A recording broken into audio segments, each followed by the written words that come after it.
This may be the greatest reunion ever. There's a story behind that. This is your daily message from Chad number 922 to upgrade your mental game today by telling yourself a better story. Because the most important story you hear is the story you tell yourself. If you've not followed or subscribed yet, please do. This message is dedicated to Maddie Smith. Here's the upgrade. Life is difficult, so it is easy to feel everything is working against you, but upgraded thinking believes everything is working for your good. Here's the story. Many, many years ago at a church in Brookline, Massachusetts, a few days before Christmas, for some reason some of the plaster started falling off the wall at the front of the church, and it was an eyesore. The minister and his wife tried to figure out what to do, and then the wife remembered that there was a huge tapestry that was still in the basement from when they arrived. Well, they spread the tapestry out, and it was the perfect solution to their problem. The night before Christmas Eve, the minister and his wife climbed tall ladders and started nailing the tapestry to the wall covering the eyesore. And when they were doing that, an old woman walked into the church, and she excused herself because she missed the bus and it was freezing out. But while she was watching, she walked towards the front and asked the minister if a name was stitched into the lower right-hand corner.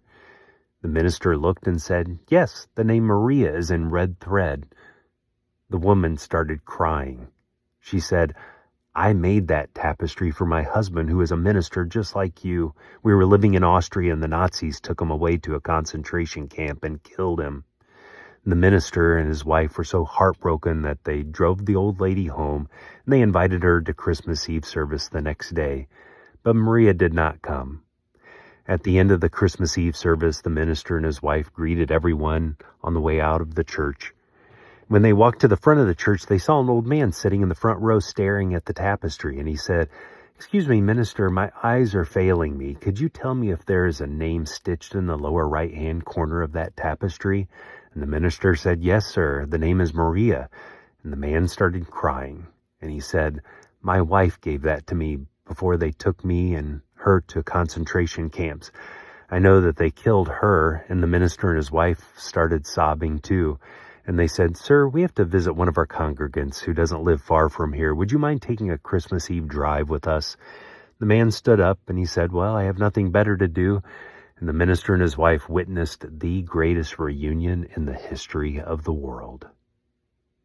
The better story to tell yourself is, everything always works out for me. Things may not work out the way you thought they should. Things may not work out in the time frame you expected. Everything may not be good that happens in your life. Romans 8:28 states, "And we know that all things God works for the good of those who love him and who have been called according to his purpose." It's not that all things are good, because a lot of bad things happen. Like I said, life is difficult, but things are working for the good.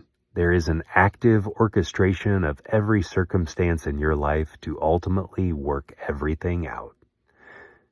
Tell me a story of everything eventually working out to fromchadsmith@gmail.com.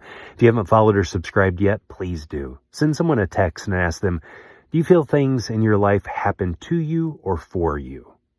You can download my book, The Most Powerful Story in the World, by going to fromchad.gumroad.com. The transcript of this message and hundreds of others are always available at www.fromchad.com.